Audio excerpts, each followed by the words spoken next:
오늘은 마태복음 강의 40번째입니다. 40번째 요나의 표적이라는 주제로 말씀을 좀 나누겠는데요.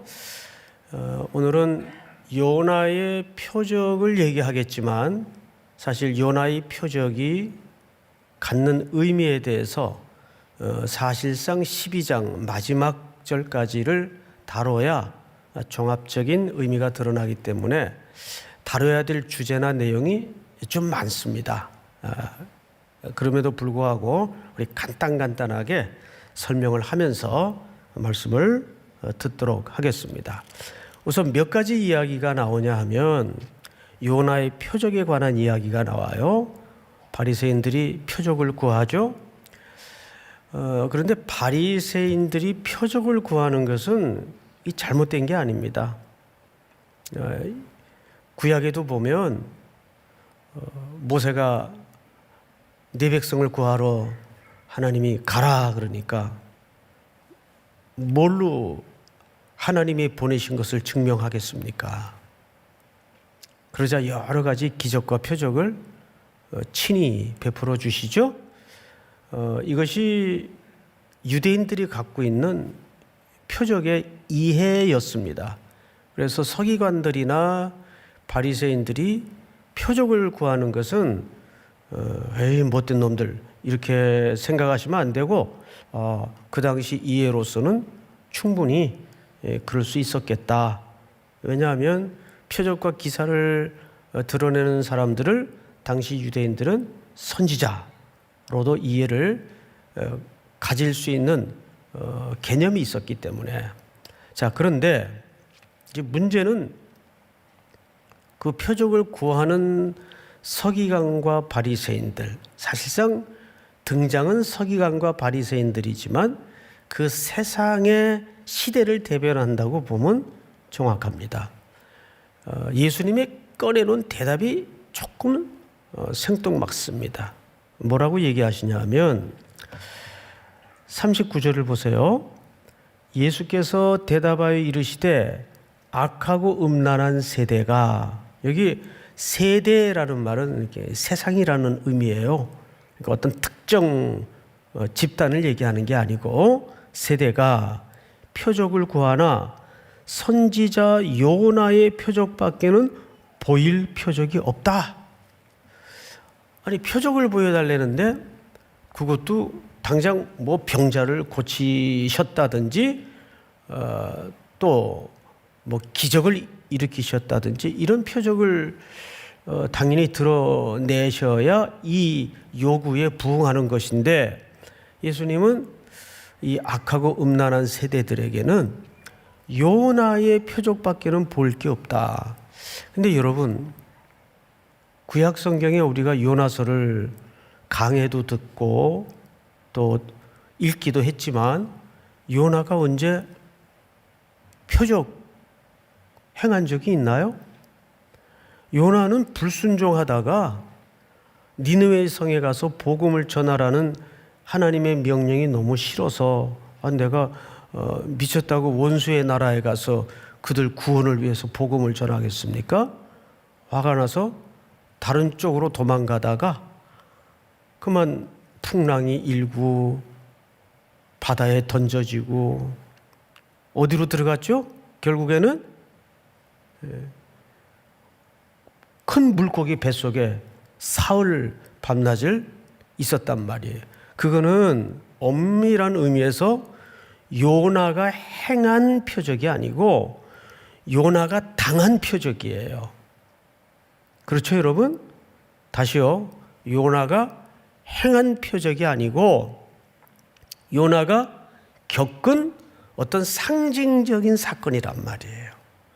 그래서 이 사건이 갖는 바 의미가 뭔가에 대해서 우리가 조금 이해를 가지고 시작을 해야 되는데 우리 요나서를 한번 좀 띄워주세요. 요나서 2장. 요나가 물고기 뱃속에서 그의 하나님 여호와께 기도하고 이르되 내가 받는 고난으로 말미암아 여호와께 불러 아뢰었더니 주께서 내게 대답하셨고 내가 어느 뱃속에서 여기 물고기 뱃속에 갇힌 것을 뭐라고 표현했죠? 스올. 죽은 자들이, 예수 없이 죽은 자들이 가는 돌아올 수 없는 길, 어떤 곳을, 방향을 얘기합니다. 스올의 뱃속에서 부르짖었더니 주께서 내 음성을 들으셨나이다. 자, 우리 또 요나서 1장을 한번 좀 볼까요? 요나서 1장 같이 한번 봅시다. 시작. 여호와께서 이미 큰 물고기를 예비하사 요나를 삼키게 하셨으므로 요나가 밤낮 3일을 물고기 뱃속에 있으니라. 여기 보니까 며칠을 물고기 뱃속에 있었어요? 3일. 자, 그러면 우리는 여기서 두 가지 단어를 건져 올려야 돼요. 첫째는 스월. 근데 거기서 며칠 있었어요? 3일. 이것은 요나가 구약의 시대에 겪었던 어떤 사건이지만 이것은 어떤 특징적 기호를 갖고 있는가 하면 훗날 예수 그리스도께서 오셔서 불순종한 세상의 백성들을 구원하기 위해서 몸소 친히 땅에서 며칠을 계셨어요? 3일을 계셨어요. 그리고 3일 만에 사망 권세를 깨치시고 죽음을 이기시고 죄악의 권세를 이기시고 부활하신 사건을 여러분들은 잘 알 겁니다. 그래서 예수님도 마치 요나가 겪었던 것처럼 땅에서, 그리고 며칠 동안? 3일 동안. 그러면 무엇이 여기서 맞아지기에 예수님이 요나의 표적을 설명했는가 하면 스월이라는 개념, 죽은 자들이, 근데 이 스월은 사실 누가 걸어 들어갔어야 할 길이었습니까? 우리 모두가 영원히 진노와 멸망 가운데 걸어 들어가야 될 길이었어요. 근데 그 길을 누가 대신 들어가셨어요? 예수님이 우리 죄짐을 지시고, 그리고 며칠 만에, 3일 만에 부활하신 사건을 우리는 기억하고 있습니다. 이제 부활절이 다가오고 있죠. 이제 한 달 있으면 부활절인데, 자, 중요한 것은 그러면 그래서 요나의 표적이라고 말씀을 하셨구나. 그러면 이게 무슨 얘기가 됩니까? 예수님이 표적을 보여달라는 악하고 음란한 세대를 향해서 너희에게는 요나의 표적밖에는 보일 것이 없다라고 말씀하실 때는 거기에 예수님의 무슨 심정, 무슨 메시지를 담고 싶은 걸까요? 내가 죽어야 된다. 이 악하고 음란한 세대는 답이 없다. 길이 없다. 그래서 내가 죽으러 왔다는 거예요. 그래서 그 죽음을 넘어 내가 부활 후에 새로운 생명으로 그대들에게 선물하지 않으면 인류는 뭐가 없다? 희망과 소망이 없다는 것을 이렇게 요나의 표적밖에는 보일 것이 없다. 그러면 결국 요나의 표적은 뭐의 상징성을 담고 있는 거죠? 예수 그리스도께서 갈보리 언덕에 우리 죄를 대신해 죽으실, 믿습니까? 그 십자가의 사건을 요나의 표적으로 설명하고 있는 거예요. 그래서 첫 번째, 여러분들이 머릿속에, 가슴속에 담아야 될 깊은 묵상과 진리는 성경에서 신약에는 3번에 걸쳐 요나의 표적이 설명이 되고 등장을 하는데, 이 예수님이 꺼내든 요나의 표적의 카드는 결국 희망 없는 우리 모두를 위해서 갈보리 언덕에 죽으실 십자가의 사건을 설명하고 계시는구나. 근데 이걸 사람들이 알아들었어요? 못 알아들었어요? 못 알아들었어요. 자, 성경을 다음에 보십시다. 근데 무슨 얘기가 또 나오냐면 여기서부터 좀 헷갈려요.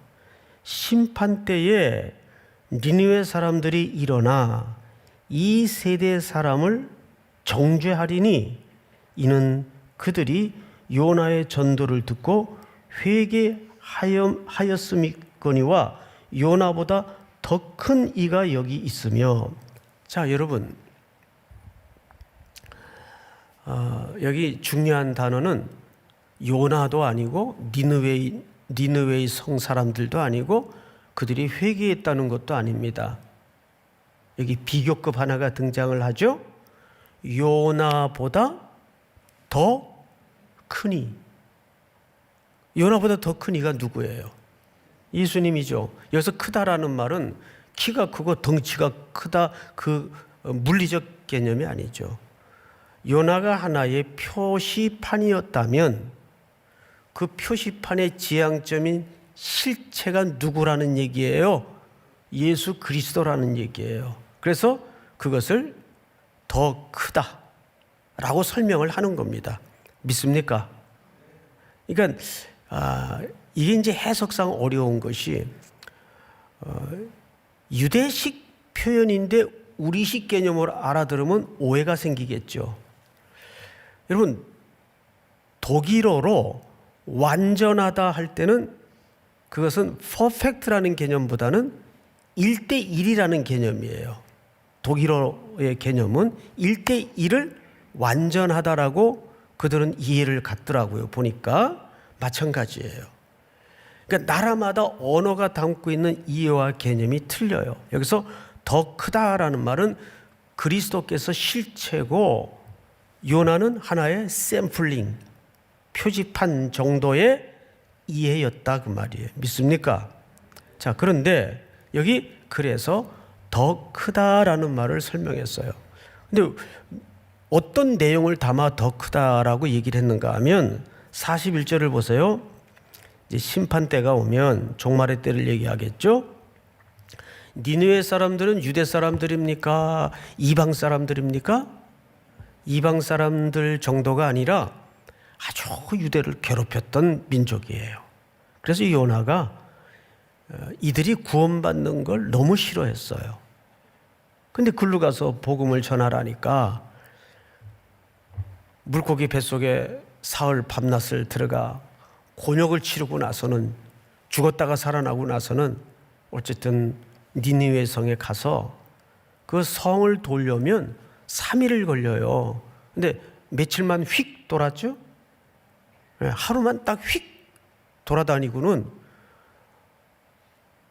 하나님 믿어야 구원을 얻습니다, 이렇게 선포한 게 아니에요. 심판이 임할 것이다, 다 죽을 것이다. 이건 전도가 아니라 그냥 협박하고 온 거예요. 사실은 요나서를 잘 읽어보세요. 그들이 구원받고 돌아오기를 간절히 원해서 어떤 회개를 촉구한 내용이 없어요.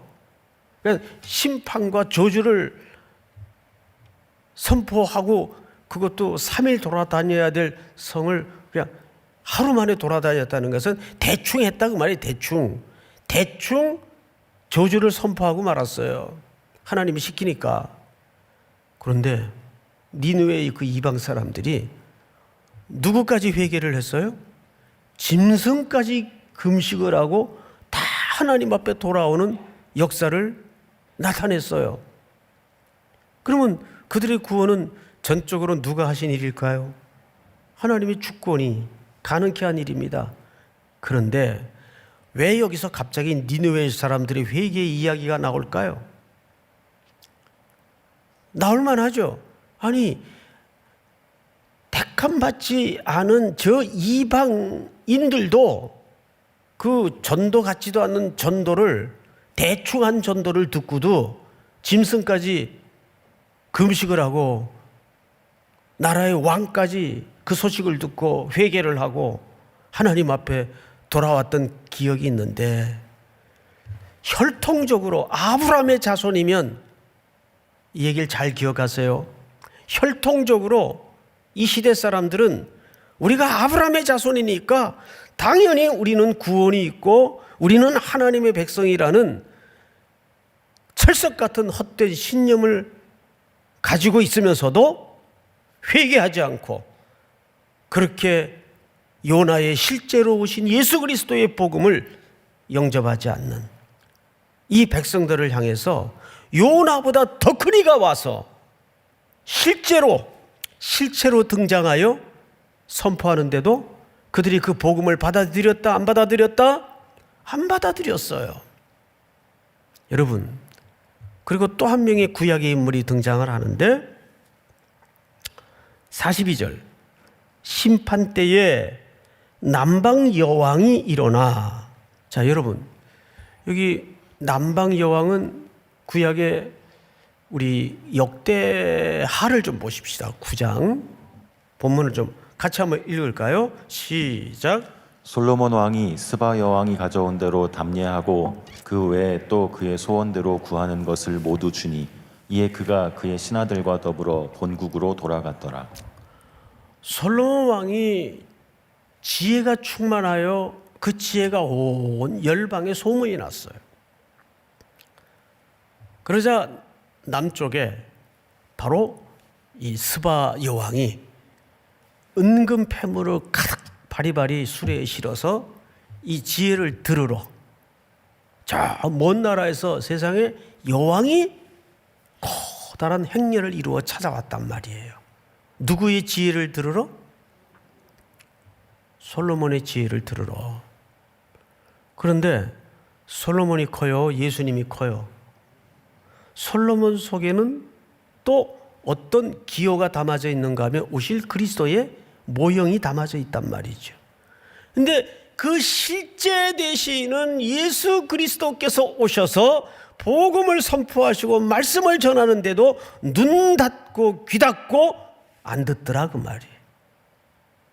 그러니 이들이 심판의 때에 더 큰 이가 오셔서 복음을 선포하고 구원을 선포하고 하나님의 나라를 선포하는데도 안 듣고 배척했다면 할 말이 있어요, 없어요? 할 말 없죠. 그래서 이 당시 유대인들은 몽땅 죽었다. 그 심판을 얘기하는 것이 아니라 그래서 예수님은 우리를 위해서 십자가에 죽을 수밖에 없었다. 그 방법 외에는 인류는 소망이 없기 때문에. 믿습니까? 우리에겐 그 십자가의 방법 외에는, 그러니까 우리가 얼마나 하나님 앞에 완악하고 완고하고 불순종하고 악한 존재인지를 이 요나의 표적을 선포하는 예수님 앞에서 들어야 돼요. 자, 그 다음에 무슨 얘기가 이어지는가를 한번 보십시다. 43절부터 45절까지인데 갑자기 더러운 귀신 얘기가 나와요. 그러니까 오늘 얘기가 여러 개가 나오죠. 근데 이 여러 개의 이야기는 전부 일관되게 요나의 표적이 무언가를 설명하고자 하는 내용이에요. 제가 읽겠습니다. 43절. 더러운 귀신이 사람에게서 나갔을 때 물 없는 곳으로 다니며 쉬기를 구하여도 쉴 곳을 얻지 못하고 물 없는 곳, 쉴 곳을 구한다. 이게 귀신이 물을 무서워하는 모양이에요. 성경에 보니까 더러운 귀신이 사람에게서 나갔을 때, 그러니까 더러운 귀신 들린 자는 누굴까요? 그 시대를 얘기하는 거예요. 복음을 들었던 시대. 예수님이 오셔서 그 귀신을 쫓아냈어요. 그런데 다음 절을 보세요. 이에 이르되 내가 나온 집으로 돌아가리라 하고 와보니, 나간 귀신이 나가봐야 어디 쉴 곳이 없어요. 광야로 가봐도 쉴 곳이 없고 물 없는 데가 어딘가 찾아봐도 쉴 곳이 없고, 그래서 귀신이 이렇게 생각을 했다는 거죠. 악한 영이 그냥 내가 나왔던 집으로 다시 들어가야 되겠다. 그러면 그 누구를 얘기하는 겁니까? 자기가 머물러 살던 한 인격과 인생을 얘기하는 거예요. 그 시대를 얘기하는 것일 수도 있고 전형적으로 바리새인들과 서기관들을 계속 지칭하는 것일 수도 있고, 그것은 오늘날 우리 불신의 특정 집단을 얘기하는 것일 수도 있고, 아유 내가 나가봐야 어디 갈 데가 없구나, 다시 그 집이 좀 형편이 어떤지 한번 가보자. 그리고 가봤어요. 그랬더니 깨끗이 수리되어 있고, 자기가 살던 집이 깨끗이 청소되어 있고, 또 빈집이에요. 그러니 다시 들어가 살기가 좋겠어요? 싫겠어요? 너무 좋은 거죠. 그런데 이 귀신도 전도를 하나 봐요. 여기는 내가 혼자 살기에는 너무 이게 과분하다. 그래서 자기보다 더 센 귀신 동료들을 데리고 들어가서 잘 살았다는 이야기를 여기다가 써놓은 겁니다. 성경을 잘 보세요. 45절 다 같이 한번 읽겠습니다. 시작. 이에 가서 저보다 더 악한 귀신 7을 데리고 들어가서 거하니 그 사람의 나중 형편이 전보다 더욱 심하게 되느니라. 이 악한 세대가 또한 이렇게 되리라. 예수님이 뭘 설명하기 위해서 비유를 한 건데, 비유를 아주 영적으로 잘하셨어요. 먼저 본 형편보다, 그 한 귀신이 들어가 살던 집의 형편보다 더 센 7명의 동료 귀신을 데리고 들어가 사니 이 사람의 형편이 과거보다 더 조금은 나아졌을까요? 더 나빠졌을까요? 더 나빠진 거죠. 더 나빠진 거죠. 이게 무슨 얘기일까요?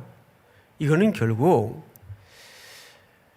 자기 땅에 땅 주인이 왔는데 그 백성들이 영접했다 안 했다? 영접하지 않았어요. 우리 요한복음 1장을 좀 한번 볼까요? 요한복음 1장, 요한복음 1장, 제가 부탁을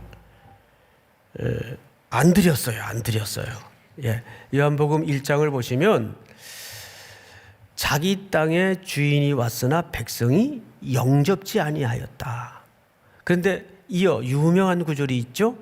영접하는 자, 곧 그 이름을 믿는 자들에게는 하나님의 자녀가 되는 뭐를 주셨어요? 권세를 주셨어요. 이것이 오늘 중요한 이 이야기 끝의 결론인데, 제가 미리 좀 말씀을 드리는 것은 뭐냐면, 예수님이 십자가의 표적을 보이면서까지 그들의 죄를 대신해서 죽었지만 그것을 결국 받아들이지 않았던 유대인들과 그를 십자가에 못 박아 내건 대제사장, 종교 지도자들의 형편은 어떠할 것이라는 경고입니까? 더 희망이 없어질 것이다. 원래 희망이 없었지만 하나님께서 그리스도라는 십자가의 방법을 통해서 기회를 열어주셨어요? 안 열어주셨어요? 기회를 열어주셨단 말이에요. 그런데도 영접지 않으면 더 그 형편이 절망스러워질 것이다. 이제는 더 이상 기회가 없어질 것이다. 이렇게 종말적 선언을 해버리는 겁니다. 예수님께서. 그리고 나서 오늘 결론입니다. 무슨 얘기가 나오는지를 잘 들여다보세요. 자, 46절부터 갑자기 내용이 바뀌어요.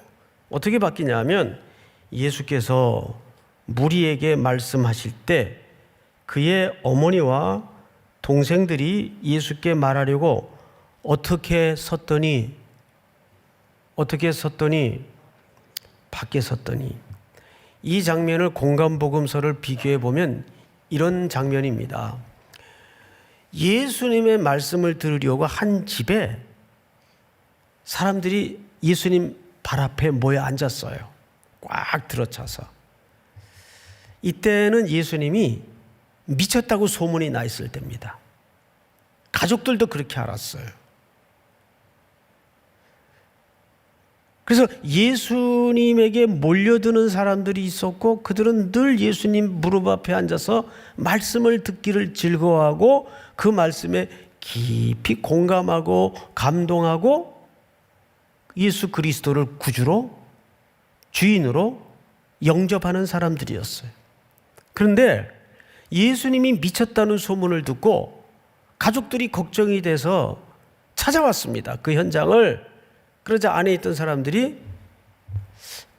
형제들이 오셨습니다. 모친과 함께.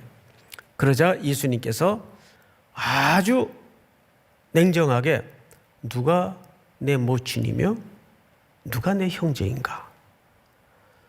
그것은 어머님이 동생들이 구원 못 받았다 그 얘기를 하고 싶은 것이 아니라 혈육을 강조하는 겁니다. 혈연, 혈통 기준으로 나의 가족이 될 수 없다. 내 가족은 내 말을 듣고 하나님의 뜻대로 행하는 자라야만이 내 가족이 될 수 있다. 여러분, 결국 이것 또한 뭘 설명하는 겁니까? 요나의 표적이 갖는 성격을 결국 설명하는 겁니다. 요나의 표적은 뭐라 그랬죠? 십자가. 그 십자가의 사람들은 멸망의 도라고 얘기했지만 그 십자가의 도를 영접하는 자, 곧 그 이름을 믿는 자들에게는 하나님의 자녀가 되는 권세를 주셨으니, 그런데도 열린 기회를 저버리고 영접하지 아니하고, 여러분 세상이 굉장히 고급스럽게 다양하게 교양 있게 사치스럽게 복잡하게 돌아가는 것 같지만 오고 오는 모든 인류의 문제는 예수 안에 있느냐 밖에 있느냐의 싸움이에요. 믿습니까? 성경을 보세요. 성경을. 그래서 46절에 보면 그의 어머니와 동생들이 예수께 말하려고 어떻게 서 있었다? 밖에 서 있었다. 밖에 서 있으면 혈육적인 어머니고 혈육적인 동생들이라도 하나님의 백성이 될 수가 없어요. 그러나 그리스도 안으로 들어오면, 그리스도 앞으로 나오면 니느웨 성 사람들도 하나님의 백성이 되는 겁니다. 47절을 제가 읽겠습니다. 한 사람이 예수께 여짜오되 보소서 당신의 어머니와 동생들이 당신께 말하려고 밖에 서 있나이다 하니, 계속 또 강조하죠. 밖에 서 있었다는 것을. 말하던 사람에게 대답하여 이르시되 누가 내 어머니며 내 동생들이냐 하시고 손을 내밀어 제자들을 가리켜 이르시되 나의 어머니와 나의 동생들을 보라. 다 같이 읽습니다. 시작. 누구든지 하늘에 계신 내 아버지의 뜻대로 하는 자가 내 형제요 자매요 어머니이니라 하시더라. 이거를 누구를 가리켜 말씀하셨어요? 제자들을 가리켜 말씀하셨어요. 그러면 여기서 등장하는 제자들은 장차 어떤 기초가 되죠? 이 땅에 세워지는 기초가 돼요. 12명의 제자는 교회입니다. 머리 대신 그리스도의 몸인 교회를 통해서, 교회밖에 구원이 없다는 말은 건물밖에 구원이 없다는 그런 의미가 아니에요. 교회밖에 구원이 없다는 말은 그리스도밖에는 구원이 없어요. 믿습니까? 혼란한 시대에 혼란한 가치관이 난무하는 때에 어느 때보다도 선명하고 여러분들이 경고히 붙들림을 입어야 될 복음의 진리는 예수 외에는 인류는 길이 없어요. 어떤 세상의 유혹과 시험과 흔드는 물리적 공격 앞에서도 예수만이 시대의 길이고 예수만이 내 삶의 이유이며 결론임을 다시 한번 고백하는 이 복된 아침이 될 수 있기를 주님의 이름으로 축원하고 축복합니다. 우리 다 일어나십시다.